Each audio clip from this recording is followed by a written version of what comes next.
Welcome to Life, Lessons, and Laughter with your host, Glenn Ambrose.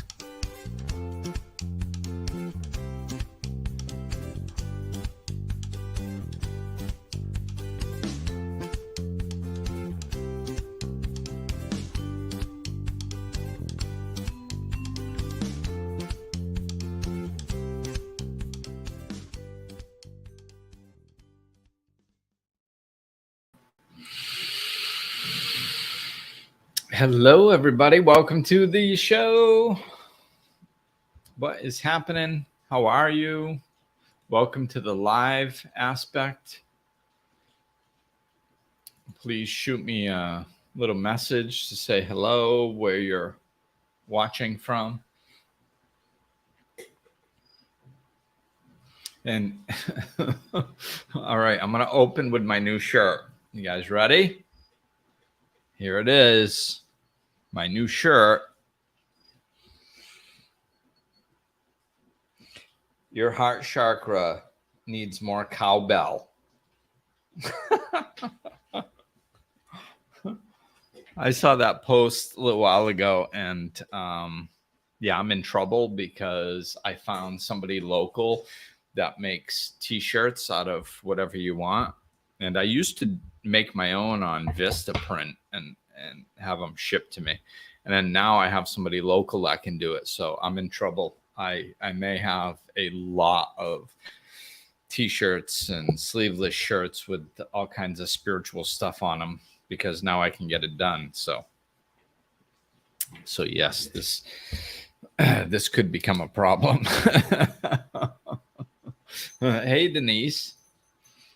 From Michigan. I just re-listened to the beginning. I'm doing understanding unconscious behavior, and I'm redoing the show because a few weeks ago I was doing this show and I had some technical difficulties. So I just figured I'd just redo it, instead of doing like a part 2 or something. So that's what I'm doing. So this is what I'm talking about today. And so I re-listened to the beginning so I would have some idea of what I talked about. And right at the beginning, I said, hey, Denise from Michigan. So this is a perfect way to begin the redo. I didn't have a cool shirt, though. But, hey, you can't have everything. So here we go. Understanding unconscious behavior. So one of the things that I mentioned in the last show, which I thought was helpful, and I wanted to mention again, is the reason I chose the title Understanding Unconscious Behavior. The reason I chose understanding is because understanding is the birthplace of compassion. If we understand something, then we can have compassion for people. And this is why I want to talk about this. It's, not just, honestly, this is why I talk about everything. It's so we can understand ourselves better, so we can work on ourselves and also understand others better, where they're coming from, so we can actually judge them less. We want to judge people less. Hey, Sarah, Colorado Springs, back in one of your C states. So, yeah, we want to understand people, and it's not, an excuse for poor behavior, nothing like that. It's just if we understand people, we can interact with it in a better way, because a lot of times when people are behaving unconsciously, it doesn't make sense, so it throws us and we're like, what, why would they do that, why would they say that? It's like, well, because they're behaving unconsciously, that's why, like it. So don't expect them to be behaving consciously if they're acting unconsciously. That. So if you understand what unconsciousness is and you understand that somebody's behaving unconsciously, well, then usually the best move is to disengage, because it's not going to go anywhere healthy, probably, especially if the tempers are up or whatever. So you heard Faith shaking? Yeah. She's in the living room over there. So yeah, so we can understand people and disengage when appropriate. And even, if tempers aren't flaring and stuff, sometimes we can give people a pass, or we can just kind of direct the conversation in a different way without this confusion of why somebody would possibly be like this. That happens a lot nowadays. If somebody doesn't see something the way we see something, it's like, what is wrong with them? There must be something wrong with them. It's like, no, there's multiple perspectives, and quite honestly, a lot of them are unconscious. So this is why I wanted to do this show, to kind of explain some of this stuff so we can understand one another better as a species, because that's what this is. This is, the human species is largely unconscious. Oh, Faith must have heard you. She came over and laid next to me. Hi, JP. So yeah. So, and another thing I mentioned, this is not an excuse for poor behavior. If somebody is yelling at you or something, and you need to get yourself out of the situation and say, hey, listen, don't treat me like that, or whatever, that's fine. This is, you can still hold people accountable. It doesn't stop that. It's just understanding. So there's a difference between holding people accountable and blame. Is how I explained it last time. So, I'm just going to touch on the points that I thought were repeat worthy. So holding people accountable is like, hey, listen, I don't respond well to yelling, so I'm just going to get myself out of the situation. It's just, we'll talk about it later. Whatever. That's handling the situation appropriately. It's about you. That's what boundaries should be about. They should be about you, and you living your life should be about you. So you can hold people accountable and say, hey, listen, I'm not going to allow that treatment. I'm not going to allow that treatment. I don't respond well. Then it's about me, as opposed to, you're a bad person, you shouldn't be doing that. Then it's about them. They can do whatever they want, man. We're all individuals, and we're how do I say this? We're supposed to be free. So we have the right to basically do whatever the heck we want to do. And if people want to run around mistreating people, they do it now all the time. People get so upset when somebody else mistreats somebody. It's like, it happens every day, like billions of times. And we're like, oh my God, they mistreated somebody. Oh, like, it happens all the time. Like, just set boundaries so they don't mistreat you. What they do with everybody else is really none of your business for the most part, maybe unless it's your kid or something.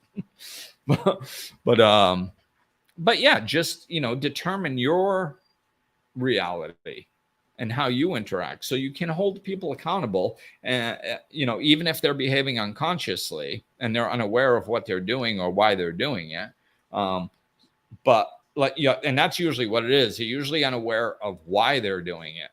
They kind of know that they're doing it because they're doing it, right? So this is where it kind of gets confusing as to what I'm talking about with unconsciousness, because most people, if you ask them, do you live unconsciously?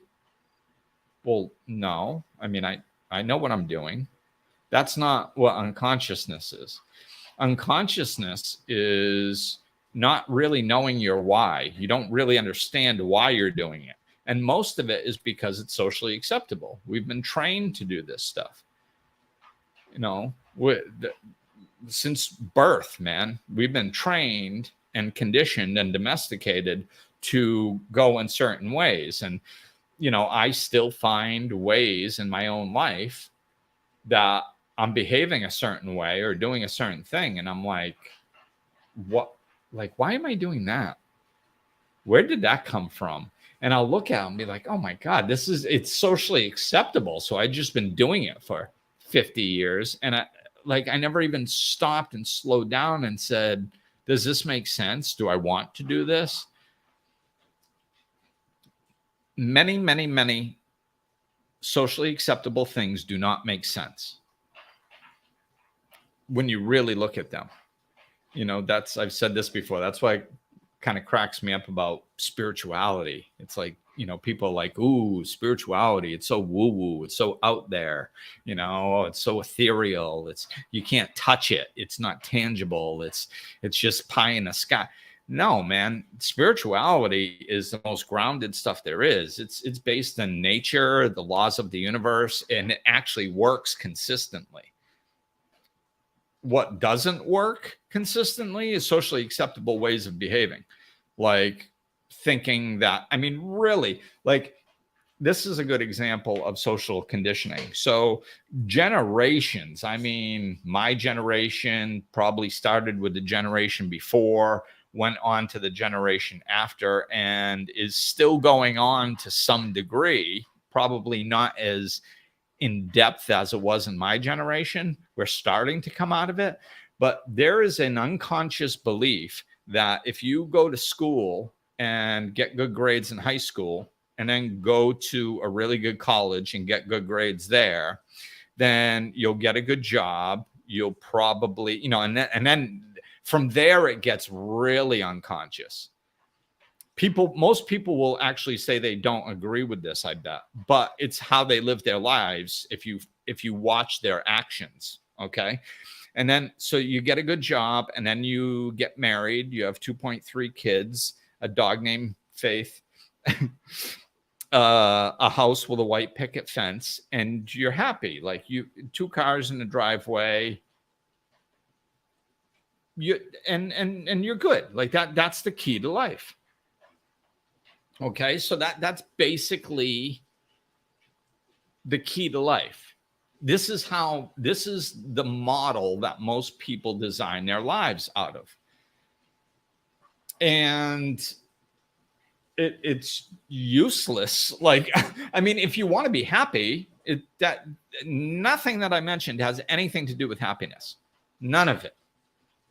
I mean, it's been scientifically proven that, like, basically there is a certain level of happiness that is achieved when your basic needs are met. Like when you can eat food and you have a roof over your head and you have clothes, just your basic needs. Once those are met, there's a jump in your happiness level. After that, it's very, very, very, very minimal as to how much more happiness you get based on the amount of money that you make. And a lot of times people with enormous amounts of money are very unhappy, you know, so it doesn't have anything to do with money. But yet, if we look at how much energy we put towards making money, it's, you know, during our daily lives, it's, I mean, compared to other things, I'm guessing 75% of our energy goes towards making money. You know, that's the that's the biggest thing that we put focused effort on in our daily lives for 50, 60 years. So a large amount of our energy is going towards that. Now, how much energy do we put towards being happy? 5%? I mean, you know, do we go out to a movie every once in a while? We think that's going to make us happy.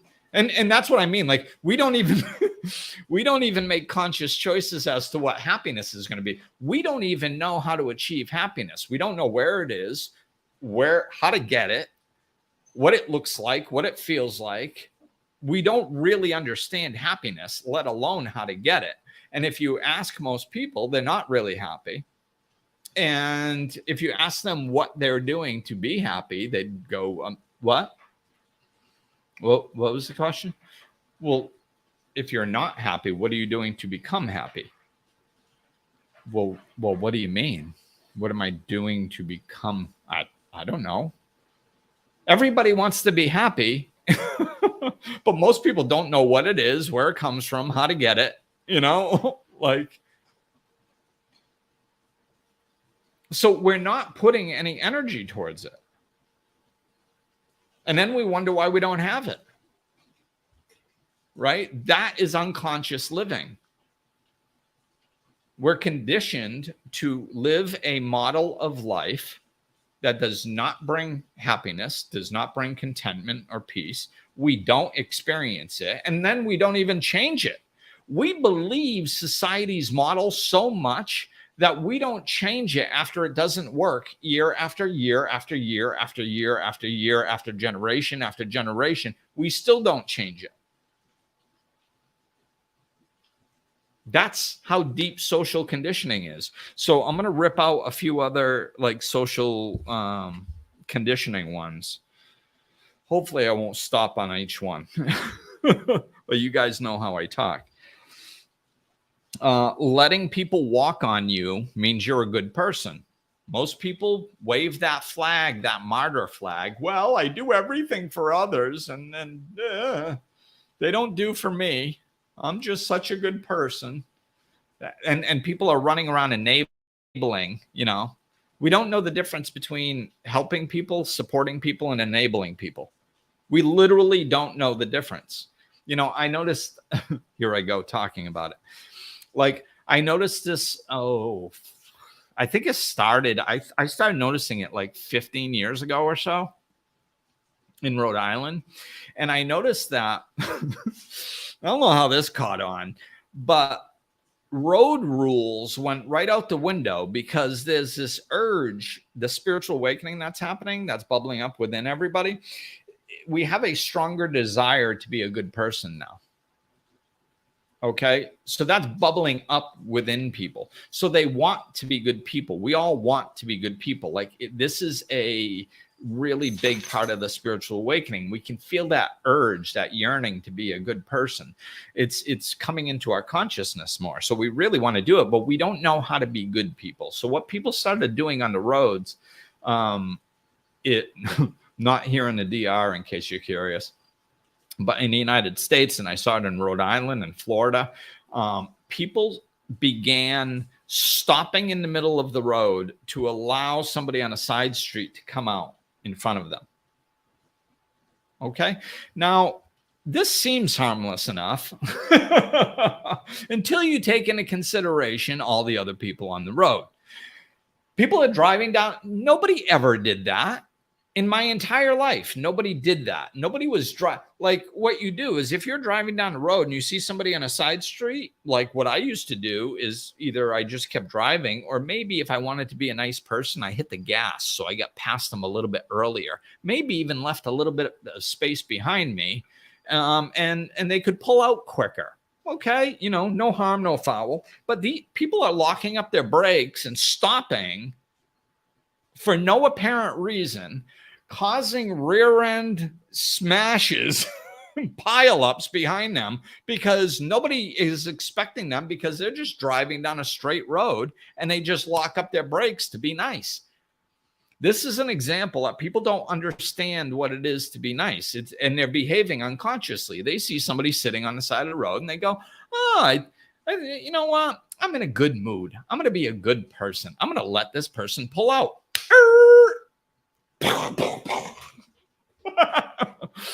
What happened? Or like sometimes like in Rhode Island and Florida, there's two lanes going each direction.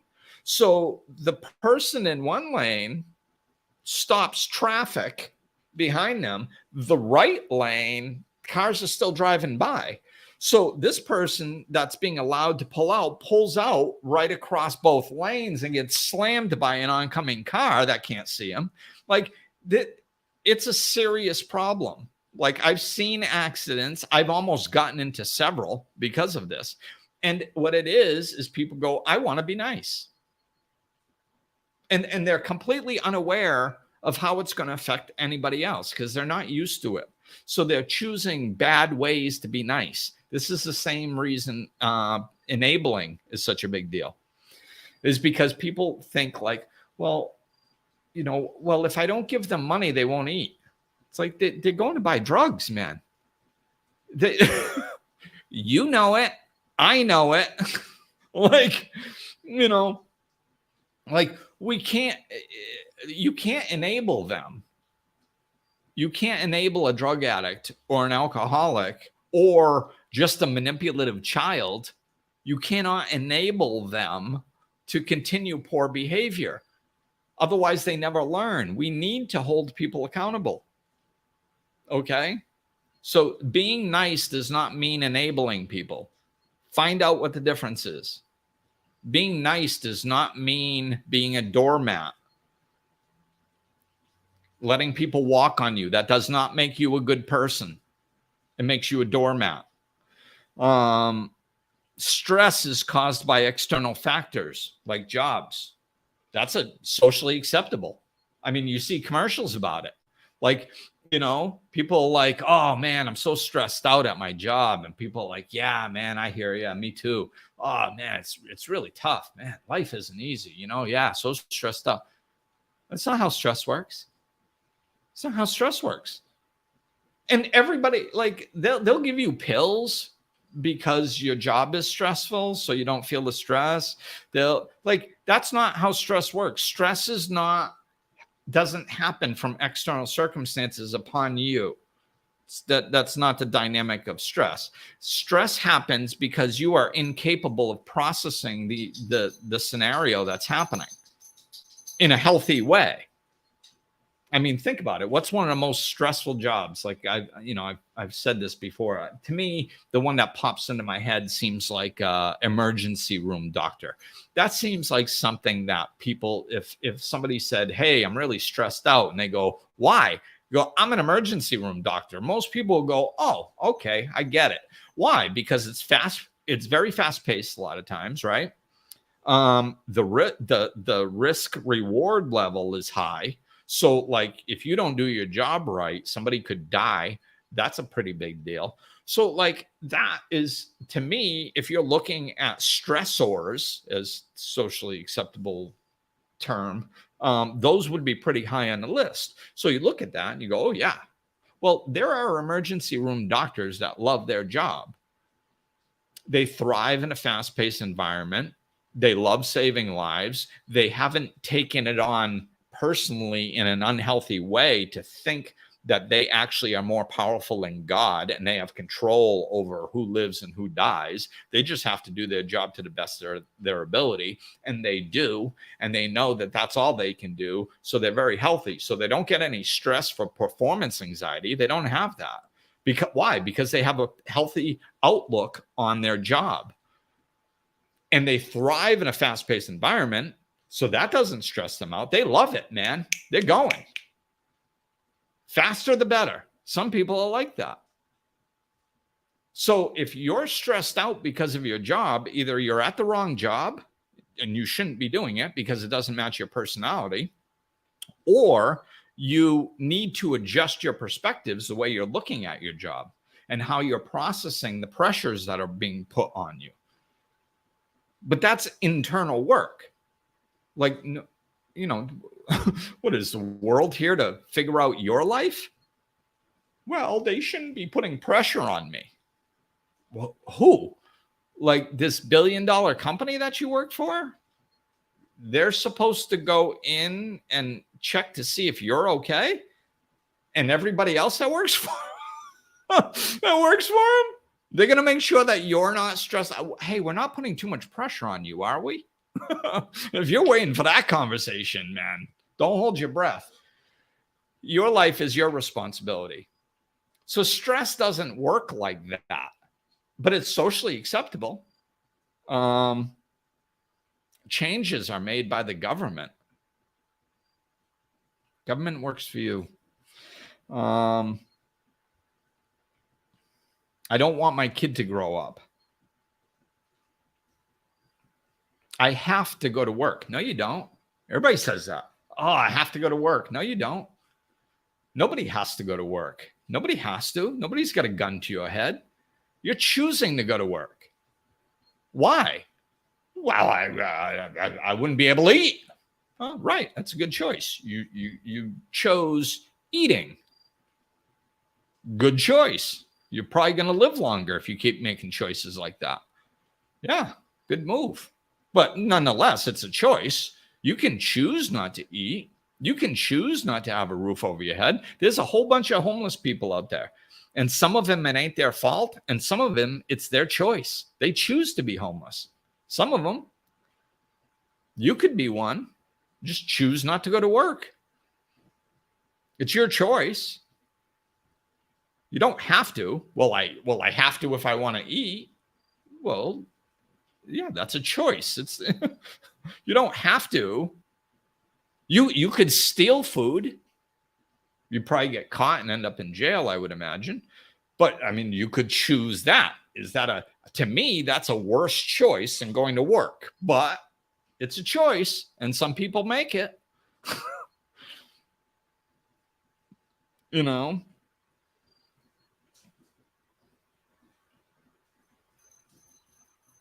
Yeah, I'm not going to go. I'm just going to try to touch on I don't want my kids to grow up because I see it so much. I'm not going to go into it too much though. But it's just, oh, I don't want my kid to grow up. They're so cute. Oh, and everybody says that all the time. And it's what it does is, I understand that up here consciously. This is why I want to touch on it, because it kind of shows the difference between consciousness and unconsciousness to some degree. Okay. So I don't want my kid to grow up. Oh, he's so cute. She's so lovely. She's little and just, I can cuddle with her and it's so wonderful. Well, of course, you're not going to stick your kid in the microwave and try to keep them small or something, because that would be a conscious action. So you're not going to do that.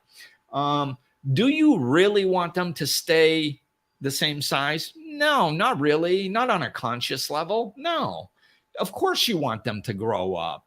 If I asked people, they'd be like, no, of course I want them to grow up and have their own life. Okay, then why don't you say that? Because it doesn't make you look loving in social standards. That's why. It makes you unconsciously, it makes you look like a good, loving person to other people, and they support you when you say cute little stuff like that. Oh, I love my little one. Oh, I hope they never grow up. I've even seen people start doing it with their pets. Oh my God, it's caught on to society so much lately that people are like, oh my God, I got this little dog. I hope he stays this size forever. Then buy a little dog. Like,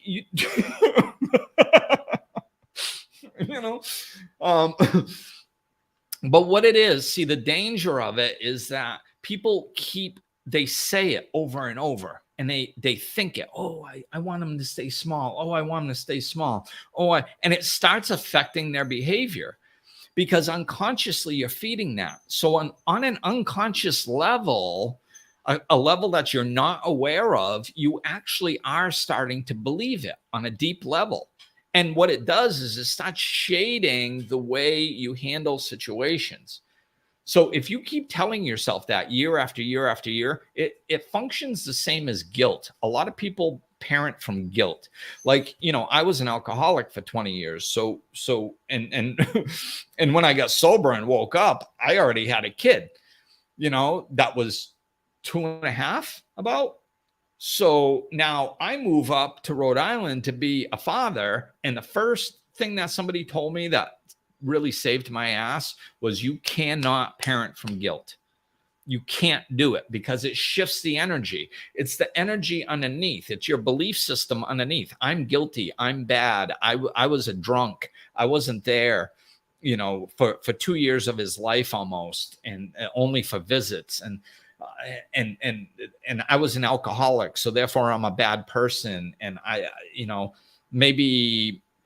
maybe my absence hurt this kid and all these guilty feelings. And then when he asked for a freaking third popsicle, you go, well, all right, because your decisions are based on this guilt that you have down inside.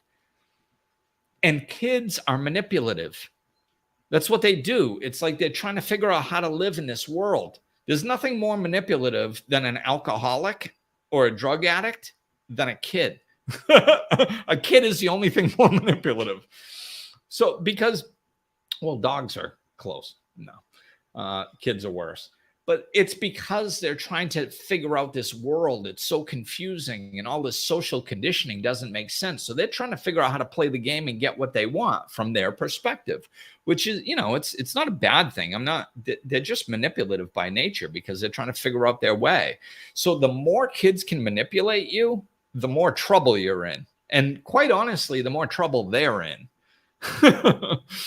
because they're going to get out into life and not be able to manipulate people, and it's going to be a problem, most of them. So like it's very manipulative, and we can't, if our energy underneath is skewed with guilt, or, oh, I want them to grow up, I don't want them to grow up, I don't want them to grow up, I don't want them to grow up, I hope you never grow up, honey, I love you, you're so small and sweet, and I hope you stay with me, and I want to feel needed and wanted and all the time, and then it comes time for them to go off to college, and you're a wreck in the living room. They're stressed out because they're going, oh my God, like, she's been telling me for the last 15 years that she doesn't want me to grow up. Now I'm abandoning her. She's freaking out in the living room. Like, they're going to get guilt. Or you actually get what they want, or you get what you want, and they stay little. They never mature mentally. They never reach out for responsibilities. And they're in your house at 30 years old playing video games. And you're going, why don't you get off your ass and do something with your life? And you're like, well, the kids are like, why, man? You've been telling me to stay little since I was little. I did. Now, you want to feel needed, go make me some freaking pizza rolls. So this is how I'm telling you, the unconscious belief systems start manifesting themselves into our lives. And I'll give you an example of how it happened to me.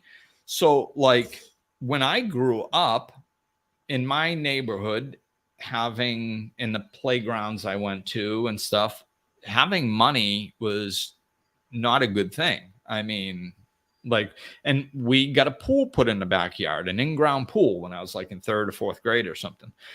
So I became the rich kid. So when I went out to play with other kids, maybe not so much my closest friends, but a lot of other kids in the neighborhood, like, hey, there's the rich kid. And a lot of times a fight would ensue because they meant it as an insult, and I took it as an insult. And I found this out doing some spiritual finance work, going back to find out what my core beliefs were about money, my unconscious beliefs about money. And I thought back to that, and I thought, like, yeah, the way people talked around me is rich people were greedy. They thought they were better than everybody. They, stepped on people to get where they got to. That was just a general consensus of the blue collar town that I grew up in. And that became my outlook on money. Now, my father taught me how to manage money very well, and he was very good with money. And so I understood on a conscious level how to manage money very well, and I could stretch it really well and all this stuff. I moved out when I was 18, paying all my own bills. And I think I used to save like $10 a week, I think. So I'd have $40 at the end of every month, and I could go buy something. Like one month I bought a vacuum cleaner, and then one month I bought a fan. It was stuff like this. So I knew how to manage money on a surface level, but I had this unconscious belief system that money was bad. I was completely unaware of it. I mean, if anybody said, do you want money? Oh my God, yes, I want money. If you ask most people, hey, do you want $100,000? Do you wish you just had a bunch of money all the time? Everybody's going to say, yes. Yeah, that's on a surfacey conscious level. On an unconscious level, most people think money is bad. People with money are bad. So this is why they don't have it. So when I was in my mid 20s, I'd say, I got $30,000 from a job that I had as when I was welding and stuff. It was a stock ownership thing. So I got this 30 grand. Now in my 20s, I've been broke my whole life. 30 grand. It's a lot of money. Sweet. I kick in consciously. What do? Well, it's retirement fund. So I should roll it into another retirement. This is what I found out with my research that I was doing consciously. So I don't get hit with the taxes. Okay, cool. So I figure out how to do it. I roll it. I decide, hey, I did come into a big chunk of money, so I'm going to take 5,000 of it and just live it up, man. I'm going to do stuff I always wanted to do. So I went scuba diving, got scuba diving certified. I went skydiving, and I bought myself like a 32-inch Sony Trinitron TV, which back then was sweet, man. The thing weighed about like 600 pounds. It was insane. But I got all that stuff and I rolled the rest of it, like, okay, responsible. I didn't know this at the time, but it was eating at my consciousness because having money wasn't in alignment with my moral values. I thought, of course, everybody wants to be a good person, right? Nobody wants to be greedy. Nobody wants to be selfish. Nobody wants to be a snob. Nobody wants to be a jerk. And I had equated all those with money. So I had this money and it was chipping away at my unconscious. My unconscious is going, you got to get rid of that. You got to get rid of that. You got to get rid of that. And I didn't hear those thoughts, but eventually, maybe 6 months, a year later or something, when I got frustrated at work, which I was drinking back then, I got frustrated at everything at one time or another. But I didn't quit. This time I quit. Why? Because I had money in the bank. I could live off that for a while. Why should I be treated like this?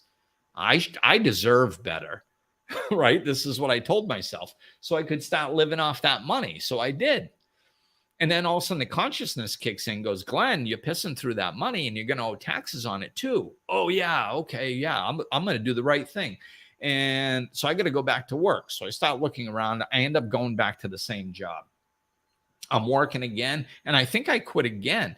I found ways to sabotage myself until all that money was gone. And I owed like 5-6 grand on top of it in taxes. And I did it over, I don't know, 2 or 3 years, probably 2. So, but this is how our unconscious belief systems override our conscious thinking. They are deeper, they are stronger, they are more powerful, and they will override your conscious thinking and literally backdoor you and sabotage you. I had no idea. I found out that I had actually done this to myself.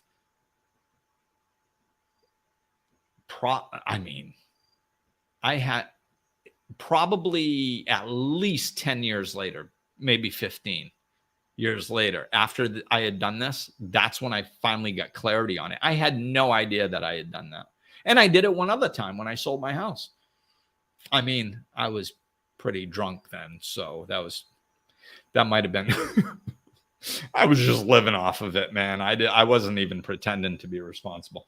But so that might've been a little different. But I got a chunk of money twice in my life and I blew it because it was eating at my unconsciousness. So this is how it works, which leads me to the dynamics of unconsciousness. Like basically unconscious belief systems are conditioned behavioral responses. Okay. So what happens when we grow up? Basically, and what was that? Oh, it might've been the 4 agreements that talked about a version of this, the domestication of when we're a child growing up. But anyway, my version of it is basically as we grow up, we have our experiences meshed with our personality. Okay. And every time something happens to us, that goes into our computer, our data bank. So, which is basically our brain. So what happens is, like, if somebody steals your crayon and your personality says, whatever, I have a whole box of crayons, they can have that one. Then it goes, okay, stealing crayon, no big deal, filed. Okay. And then somebody else takes it personally and goes, you stole my crayon. I can't believe you stole my crayon. Give it back. And it turns into this big thing. And then you have somebody stealing things, big deal, filed in the memory bank. Okay. And we have billions of these things that happen throughout our lives.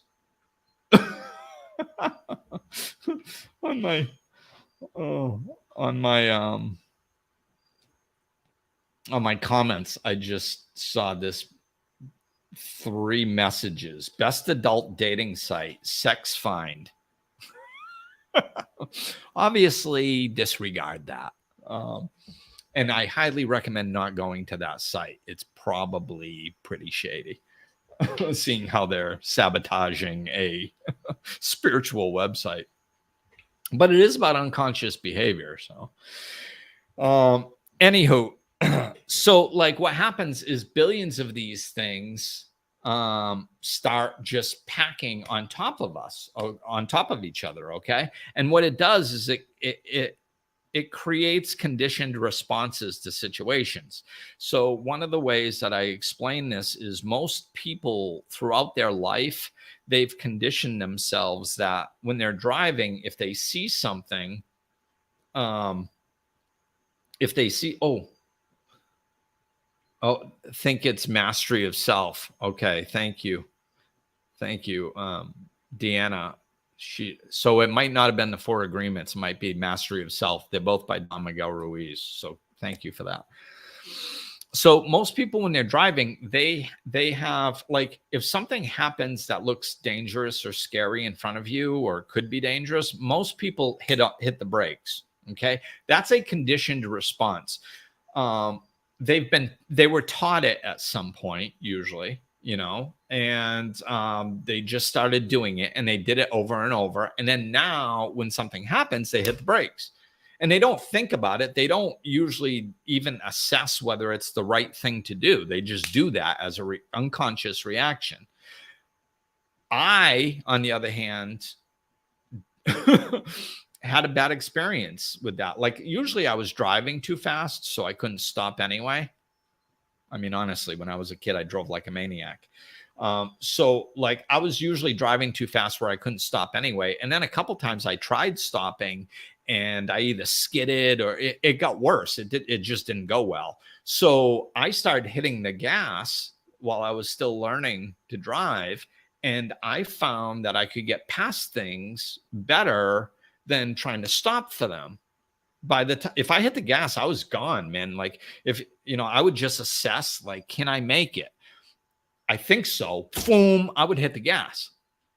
So a lot of times my unconscious reaction is usually, if it's unconscious, it's usually to hit the gas. It's not usually to hit the brake. The reason I use that as an example is because it's the opposite of most people. So you can see the contrast, how it's just conditioned. Okay. There's not a lot of thinking involved. It's just, and I go, fly,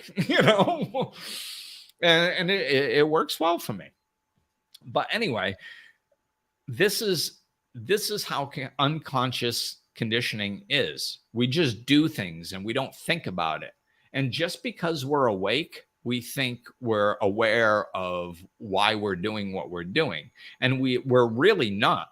You can tell by the speed of the reaction. When somebody goes, "You're a jerk." "No, I'm not." That's an unconscious response. That is not a conscious response, because you can't think that quick. They didn't even finish saying it, and you had a conditioned response that came out. Certain people have conditioned responses to defend themselves in certain situations. Why? Because they experienced them in the past over and over and over and over and over and over and over and over. And it's meshed with their personality. So some people, when attacked, they defend. Other people, when they're attacked, they run away. They get out of the situation. They deflect. Other people freeze. Right? So it's just freeze, flee, or fight. the three conditioned responses, right? So we just go into one of those unconsciously. And even when we're talking to ourselves, we do it. So you guys have probably heard me do this before. Like when I'm talking to myself, the first thing I have to do is get past the unconscious level. So to get to the deep truth. So like the way I do it, like I'll I'm trying to make something up. Let's say I'm trying to find out if something bothers me, and I go, so, I'll put my attention on my body, and I'll go, Glenn, does that bother you? And usually the first response is very high pitched and very quick. So, Glenn, does that bother you? No. Man, that's BS. That's an unconscious response. There was no thought to it. It would, and the high pitch actually, like that kind of shows a bit of a defensive or deflective technique with the high pitch of the voice. So I know that that's not my truth. I mean, my truth might be the same as that. It might be different. I don't know yet. I haven't gotten to it. All I know is that ain't it. That's a conditioned response. So I go, Glenn, and I try to slow myself down. Glenn, does this bother you? No. Okay, well, the tone wasn't as high. And there was half a second before the response, so it slowed down a little bit, but that's still too quick. Glenn, does this, and a lot of times I'll add a really every time I ask, just to differentiate it and slow everything down. Does this upset you? Does this really upset you? Or really, does this upset you? Really, really, does this upset you? No, not really. Glenn, does this really, really, really upset you? And then I usually hear nothing. There's space, stillness. My unconscious isn't automatically kicking in to give me the answer it thinks that I want to hear. And there's no rush for the answer to come out. So it just pauses and goes, yeah. Now all of a sudden the tone is lower. It's calm. And I can actually usually feel it. Whereas the first ones, I don't really feel it, Yeah. Let's move forward. Let's keep moving fast. So we are masters of distraction in our society. We don't go deep like this. We don't really find out the answers very often. So it's like, we stay on the surface and move really fast. That way we don't feel all the pain that's down inside if we get still, So this is, it's conditioned responses. And we have them for everything. How to be a father, how to be a friend, how to be a good worker, how to be a good leader. Everything has conditioned data from your past, from your social conditioning, from the 20 years, 30 years, 60 years that you've been on the planet. It has data all piled up. And when the right stimuli activates, it hits that, the conditioned response kicks out. It's automatically. We don't think. This is why the sacred pause is one of the best things that we can do in spirituality. I did a podcast on that years ago. Maybe I'll do another one. It's been so long. But go back and check that out. It's pausing, because we can actually pause a lot of times for a half a second sometimes once we get good at it. Sometimes 2 seconds, whatever, in a conversation. And that's enough to disconnect the unconscious response and have us actually choose something.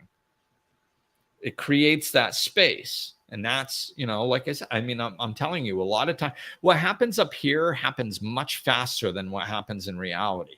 So like once you get good at it, you can pause and people won't even know that you're pausing. And if they do, honestly, when I was getting used to it, I used to get a lot of compliments when I paused, and people could still tell. A lot of times I pause now, people can't tell. But back then it was more aware because I needed to pause for like 2 seconds instead of half a second, right? You pause for half a second, people don't know. Half a second feels like 3 seconds in your brain.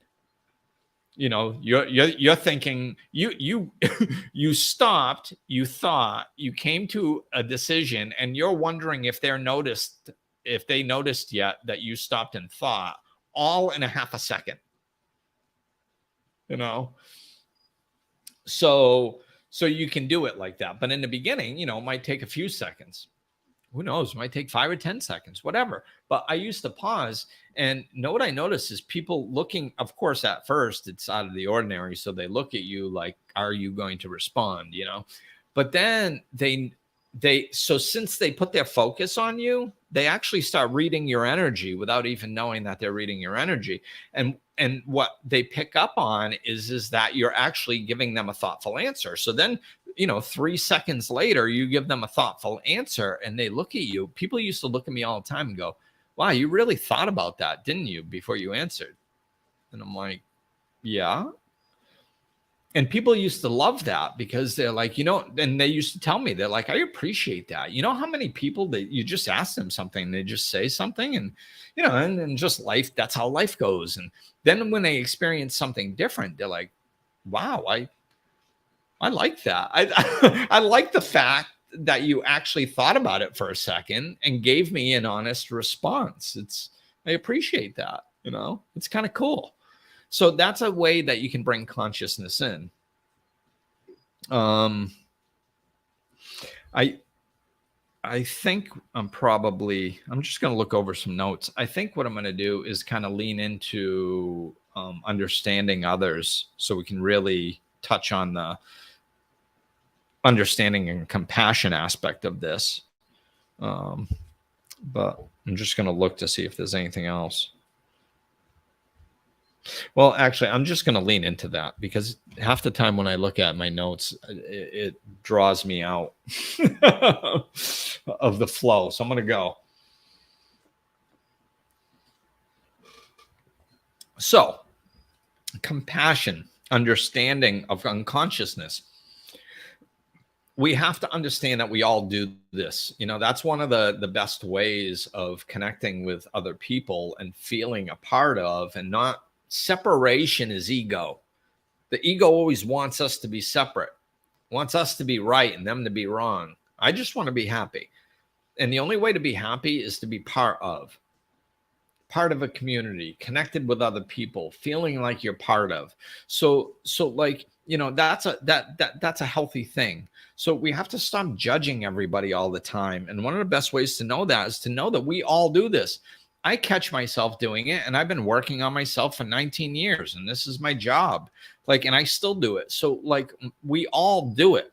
Don't get defensive and shut your brain off and stop focusing on other people. The reason for this podcast is for you to focus on yourself and see where you do it primarily. And then you can do the work on yourself primarily. Secondarily, it's to be able to understand how other people are functioning and going, okay, most people don't think about what they do. They just give a knee-jerk reaction based on a stimuli that's triggering a particular part of the brain. It's just a reaction. Stimuli triggers this, reaction comes out. And they've been doing it for so many years that they're accustomed to it. So they think that that's the right choice for that situation when they've never even thought about it. They just got conditioned, you know? So when it happens, they don't second guess themselves. They've done the same thing 200,000 times before. So why would they second guess it now? Well, maybe because the situation is different slightly than some of those other ones. Maybe because it's a different person. Maybe, like, who knows? This is one of the reasons why, like, dominant people need to be taught how to treat people. Everybody needs to be taught how to treat people. But like, we have to teach other people how to treat us. And everybody thinks that it's impossible. And especially with the dominant people, like, oh no, I can't, they treat everybody like crap. That's because everybody allows it. And they think they can get away with it. They don't treat me like crap. I don't care how dominant they are. They're not going to treat me like crap. I'll walk away. I'll go get another job. And yes, I have had it in job situations, and I still don't allow it. It's not allowed. Like, no. When I became an adult, it was not allowed to treat me like, nobody was allowed to treat me like crap. It's just not allowed. I think that has something to do with some past lives, which is a topic for another show. But like, it's just, we can teach people how to treat us, because even if that dominant person treats most people like crap, there's one person at least in their life that they don't treat like crap. And the reason they don't is because that person doesn't allow it. And I might just be that person. But there's a lot of dominant people that come at me and try to be dominant, and it's just shut down immediately. No, we're not. That dynamic isn't happening, dude. It's just not. And then what happens is, since I'm the one person that stands up to them and just doesn't allow it, just be like, no, this, I don't interact like this. And I don't usually have to say it out loud. Usually I can do it energetically. But if somebody's that unconscious that I have to say it out loud, I will. But it's just not happening. I'm going to, if we're in a store, I will go work with another salesperson. I will leave the store, go find somebody else. I will bring my car to a different mechanic. I don't give a crap what the scenario is. That's just not allowed. So whatever I need to do, I'm going to go do it elsewhere. But I ain't doing it with you. This is not going to continue, because it's just not on the respectful level. And that's where it needs to be. Like, we need to respect each other. And if we can, cool. If not, then this isn't going to last long. So, like, I've had many situations where people came at me hard, and I just stood there energetically and stood my ground, and and then all of a sudden it kicked in, and like, they probably don't even know they're doing it, but they'll look at me and they're like, okay, all right. And sometimes they do. They'll look at me and they'll literally do that. They're like, yeah, all right, okay, I see you. I know who you are. It's like, yeah, I'm the MF that you respect. That's who I am, And then what's cool though is I usually have really good relationships with those people.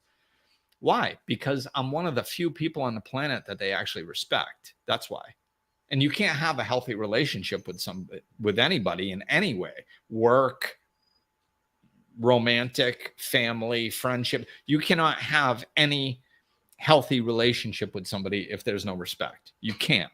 So, like, I have lots of healthy relationships out there and sometimes people don't like me. That's cool. You cannot like me. You cannot like what I say. You cannot like what I do. You cannot like all kinds of things about me.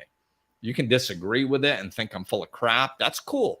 I have no problem with that, but you will respect me. You will not treat me disrespectfully, because you won't be in my life. It's not that I'm not going to go fight people. I'm freaking 54 years old, but I'm not going to be interacting with them in a disrespectful way. And if my life has to get a little bit difficult because of that, it's okay. I would rather have my life be a little bit difficult for a little while than have somebody disrespecting me. That's just my priority list, So you can do this too.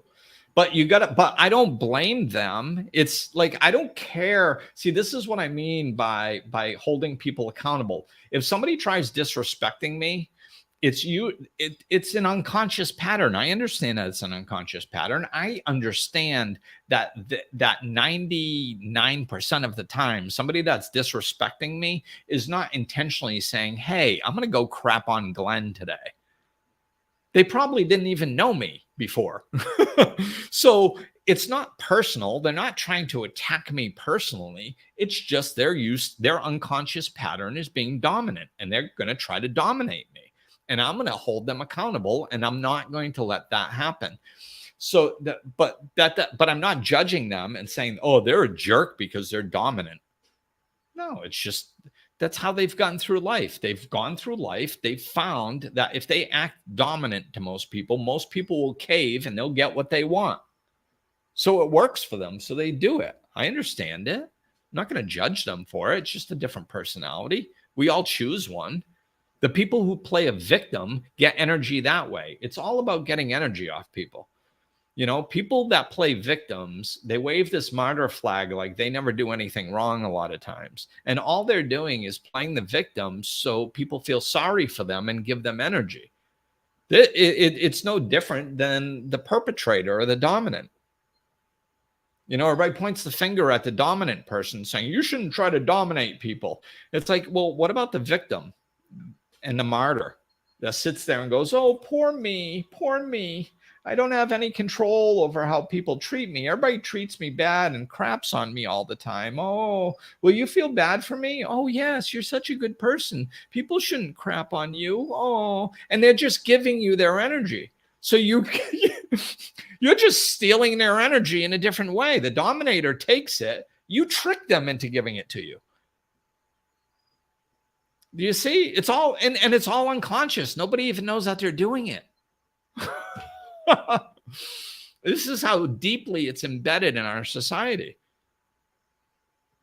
So don't judge, just be aware that this is what's happening. Work on it. The more you work on it in your own life, in your own way, the better you're going to get at, one, maintaining a healthy balance in your own life and interacting in life in conscious ways by pausing and making a choice. So your life is going to enhance dramatically just by that. And then it's also, you're going to be able to see it clearer in other people. The more you work on you, the more you're going to become familiar and accustomed to what it looks like, what it sounds like, what it feels like. Excuse me, when somebody's behaving unconsciously. So since you can recognize it in other people. Okay, so when you recognize it in other people, you can just, instead of that, judgment, jerk, they don't know what they're talking about. Why did they say what? Like, oh, it was just an unconscious reaction. It was a conditioned response. There was no pause. They didn't think about it. They just, over their life, these types of things happen, and types of behavior came out. They just did it, whatever, And if you have to hold them accountable so they don't treat you poorly, fine, you can still do that. But you just don't blame them. You understand that they weren't consciously doing it to you. They weren't sitting there going, really think about it. We act like people crap on us all the time, right? And really the alternative to what I'm saying it's unconscious behavior, right? Let's look at the alternative for clarity's sake, for contrast's sake. Okay. The alternative is, let's take a driving situation, right? So you're driving down the road and somebody swerves over into your lane and almost hits you. Now, most people's unconditioned response is that person is a jerk. Why? It was fear induced. You experienced fear because you thought, you were going to get into an accident, or the car was going to be damaged, or you might get hurt, or whatever. It was a fear response. And we're conditioned to blame people for fear responses. So we go, jerk, that guy's a jerk. He was trying to kill me. Like, okay, so one option is it was unconscious. He wasn't aware of what he was doing. And this one might be a kind of a different level of unconsciousness. Like maybe he was trying to change the radio station, or maybe he was thinking about the stress job he has and his jerk boss, or maybe just got in a fight with his wife, or maybe his kids in the hospital. Who freaking knows? But it wasn't a conscious act. He wasn't swerving to try to see how close he could come to getting into an accident because he was bored on a Tuesday. Or he wasn't sitting there at breakfast going, where's Glenn driving today? Yeah, Glenn Ambrose. I've been listening to that gentleman's podcast, And he said something that offended me. And I believe he lives in this state and works over here. And I'm going to follow him to work and I'm going to scare the crap out of him. That probably didn't happen. Or let's get one step a little bit more believable, which this isn't believable either, but forget that Glenn Ambrose, but he was sitting at breakfast going, on the way into work, I'm going to really scare the crap out of somebody and come as close to getting into an accident as I possibly can. Because, it is Tuesday.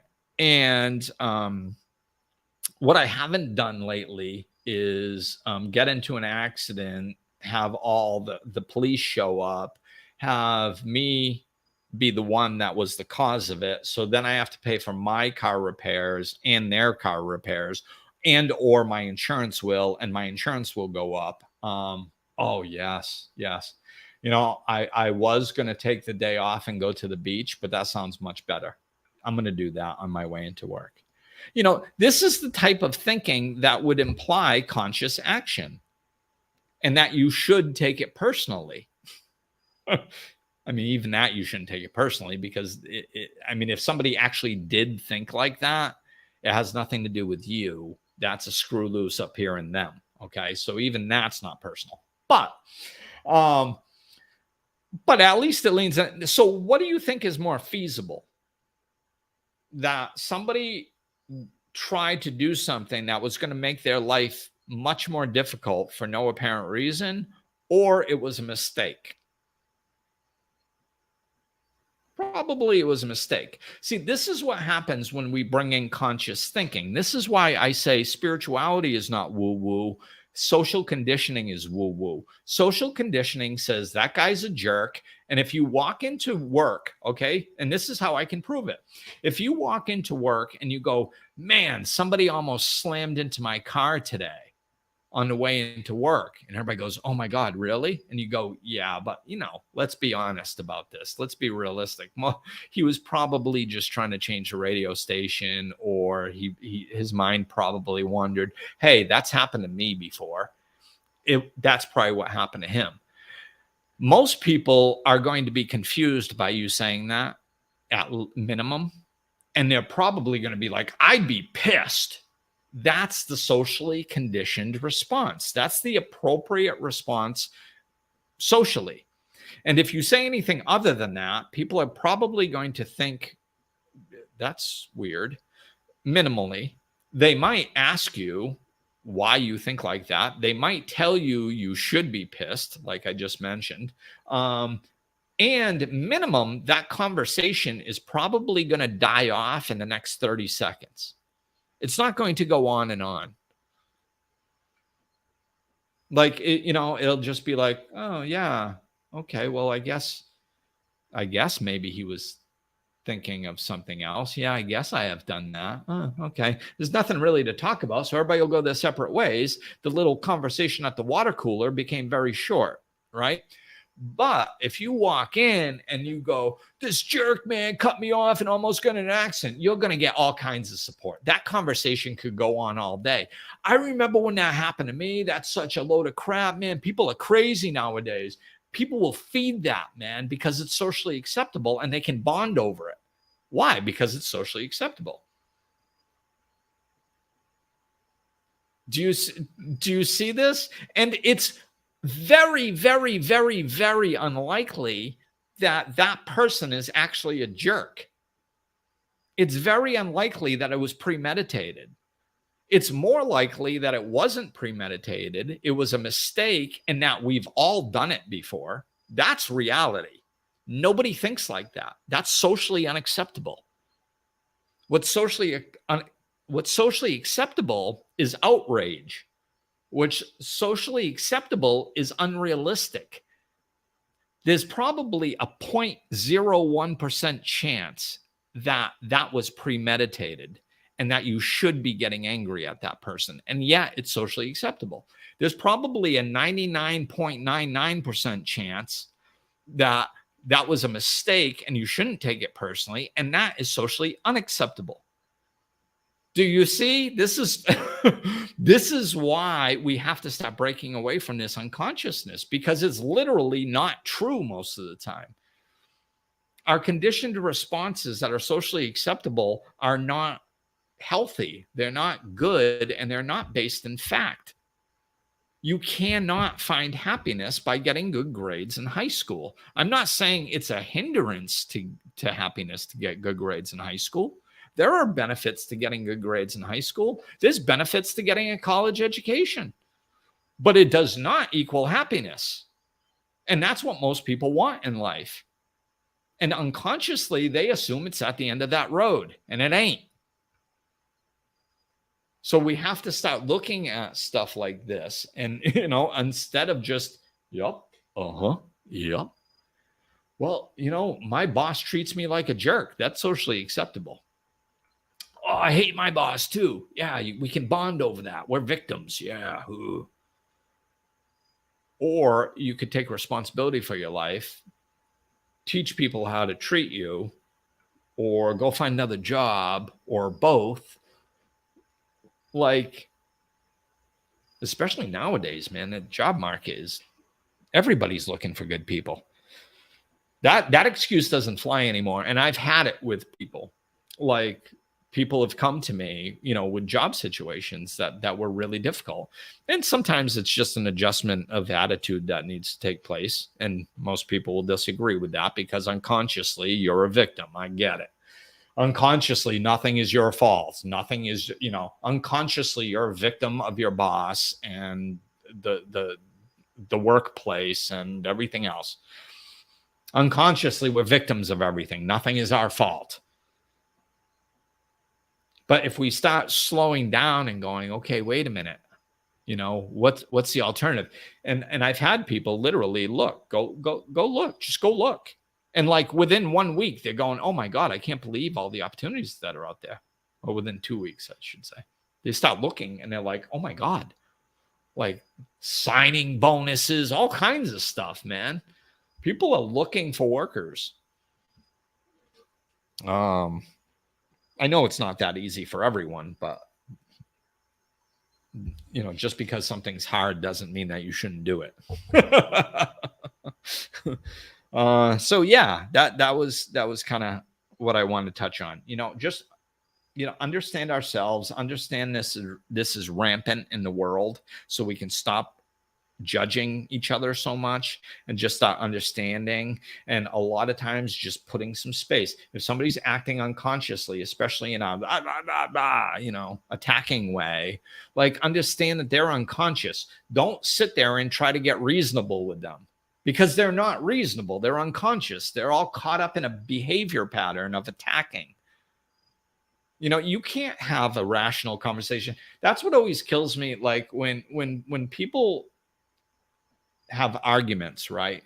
They get very offended of what people say in an argument. Do you believe they said this to you? And usually I'm kind of like, well, were you arguing? Yes, but they still shouldn't have said it. Well, yeah, that when you're arguing, you're completely overcome with anger, usually, and I'm talking about intense arguments. People are angry. They're trying to make their point. They're not listening real well. The anger literally shuts down their brain, so they can't think clearly. I mean, scientifically, I'm serious. Like, so you can't think clearly when you're angry, because your body is trying to push you into fight or flight. So you're not making good decisions. You're caught up in unconscious behavior patterns and a defense mechanism. And people are hurting. That's why they're angry. So they're trying to hurt you so they can feel less hurt. So yeah, they'll say and do just about anything. The worst of people's behavior comes out like that. Now, again, do I say this is acceptable and they shouldn't be held accountable? No, I think that they should be held accountable. Like, you should try to change the dynamic of how you two communicate, in the future, so this doesn't continue happening. But you don't take somebody at their worst and then think that that's their truth. Like when they're all angry and pissed off at you and they go, I hate you. Oh, they must really hate me. The last 10 years, they've told me that they love me, but that one time when they were really angry, they were unconscious, their brain was locked onto a negative vibration and they couldn't really think clearly, that's the one time the truth actually came out of them. The last 10 years of I love you, that was a load of crap. All those moments we spent together, they really hate me. And it finally came out. Like, seriously? Seriously? You've never said anything stupid when you were upset? Or you've never, and people, and don't get me wrong, like some people can say stuff like that and actually think they mean it. I've said, like, my go-to is attack. If like, I mean, I of course I try not to get triggered. It doesn't happen that much anymore. But if I feel attacked, I'll attack 10 times harder. So if I go and I'm on, yeah, man, stuff comes out of my mouth that at the time I think that I mean, because I don't say stuff I don't mean, but I'm unconscious. So at the time, I think I mean it. And then afterwards, if I calm down and think about what I said, I'm like, oh, man, that wasn't. No, man. You went overboard there to try to make a point because you were trying to be right. That was your focus at that point. So the more, this is why people, when they're unconscious and when they're arguing and when their ego is in charge, they exaggerate everything. You always do this. Nobody always does anything, This always happens. No, that's just somebody trying to make a point. So they exaggerate. That's when you can tell they're unconscious. That's when you can tell the ego is in charge. That's when you can tell that making a point is more important than the truth. So don't engage in an argument with them. You can't argue with somebody that's conscious. So as soon as when there's somebody that's unconscious and they're arguing and you engage, you just became unconscious. As soon as you engage arguing with somebody that's unconscious, you're unconscious. Why? Because it doesn't make any sense. You can't argue with somebody that's unconscious rationally. You can't have a rational conversation and come to a rational conclusion with somebody that is unconscious. It's literally impossible. So if you engage with somebody in an argument when they're unconscious, welcome to being in their world because you just became unconscious. So just find a different way, get out of it. Yes, less judgment, more cowbell.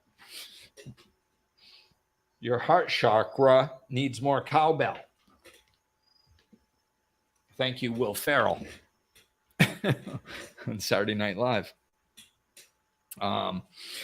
So that's going to do it tonight, peeps. I hope that helped. I hope you got some clarity on, the unconscious behavior and where it comes from and how to understand it a little bit better in yourself. Focus on that. Then you'll be able to navigate it better in other people. And yeah, that's going to do it for tonight. All right. Thank you. And I did see some of your comments. Thank you for that. I was just kind of rolling. So I just kept going, but I did see them. Thank you. Let's see. Yeah, that's going to do it. All right. Thanks, guys. Talk with you soon. Looking for more? Check out over 200 episodes of Life Lessons and Laughter, or click the link in the description of this episode to connect with Glenn directly.